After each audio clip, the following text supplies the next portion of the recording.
हुज्जती वालों, आपके जायचे के दूसरे घर में प्लॉटो बैठा होगा, ना घर तब्दील करना है, ना आपने खरीदो फरोख्त करनी है, यहाँ तक कि आपके लेन देन के मामला भी मुतासर रहेंगे, मकरूज़ होंगे और डूबी हुई रकम नहीं निकलेगी। अगर निकलेगी तो उसके पीछे आपको काफ़ी कष्ट काटना पड़ेगा, काफ़ी कष्ट काटना पड़ेगा। इसलिए सोच समझ के लेन देन का मामला आप अपना कीजिएगा। आपके जायचे के चौथे घर में ज़ुहल हालत नहस में है और नेपिचोन, ये दोनों सितारे मुश्तरका तौर पे किरान कर रहे हैं, क्योंकि ये हालत ओज में है और ये जितनी भी रुकावटें हैं ये सारी रुकावटें दूर करता है। अरसा 7-8 साल से आप रुकावटों का बाइस रहे हैं, चूँकि मुश्तरी हालत शर्फियत में है। बराए करम आप लोहे मुश्तरी लाजमी बनवाएं।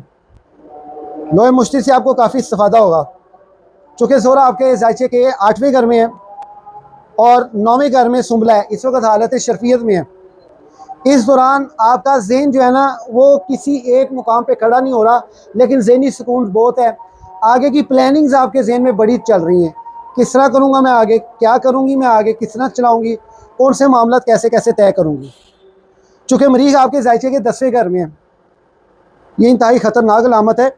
लड़ाई झगड़ा, बस ज़ुबानी।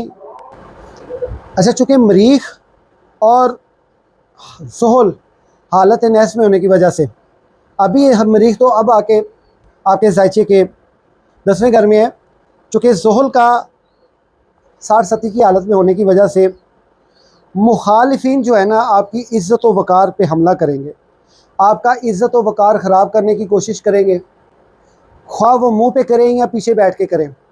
मुखालफिन में इजाफ़ा होगा, ऐसे ऐसे मुखालफिन रूनुमा होंगे, कभी आपने एक्सपेक्ट नहीं किया होगा कि यार ये भी मेरी मुखालफत में आ सकता है।